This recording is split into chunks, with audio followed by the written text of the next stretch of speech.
আমরা তো আজকে আছি, গতকালকেরটা তো পত্রিকায় এসে গেছে। আমরা ওই বিষয়ে কোনো প্রেস ব্রিফিং করিনি, ওই বিষয়ে আমরা কোনো প্রেস ব্রিফিং করিনি।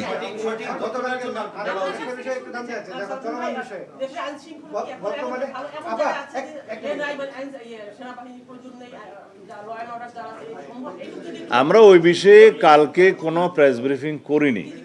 তারপরেও দুই একটা পত্রিকায় যেগুলো নিউজ এসছে আমি দেখছি, যেমন আমার দেশে বোধহয় একটা নিউজ এসছে।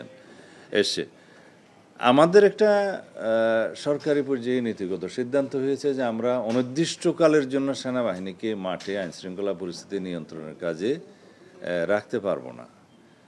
নির্বাচিত সরকার, রাজনৈতিক সরকার দায়িত্ব গ্রহণ করেছে। আমরা পুলিশ বাহিনীকে একটা সুশৃঙ্খল অবস্থায় ফেরত নিয়ে আসতে পেরেছি বলে আমাদের এখন বিশ্বাস জন্মেছে, জনমনেও বিশ্বাস জন্মেছে।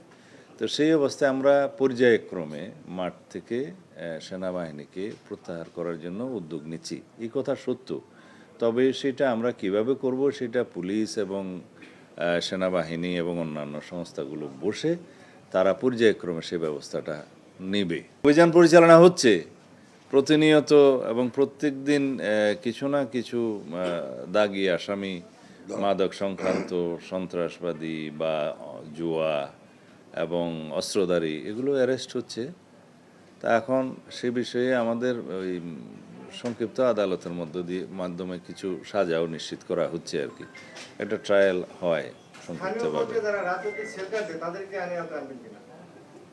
তাদেরকে কি আইনে আনা নিষেধ আছে? তাহলে কেন কোয়েশ্চেন করা হবে? আইনের ঊর্ধ্বে তো কেউ নয়। আমরা সঠিকভাবে তালিকা প্রণয়ন করে অভিযানে নেমেছি। কোথাও কোথাও যৌথ অভিযান চলছে এবং আইন প্রয়োগকারী সংস্থাগুলো সিঙ্গেলি অপারেশন করছে, এটার অগ্রগতি আছে এবং এটা দৃশ্যমান যে দেশে আইনশৃঙ্খলা পরিস্থিতির উন্নতি হয়েছে।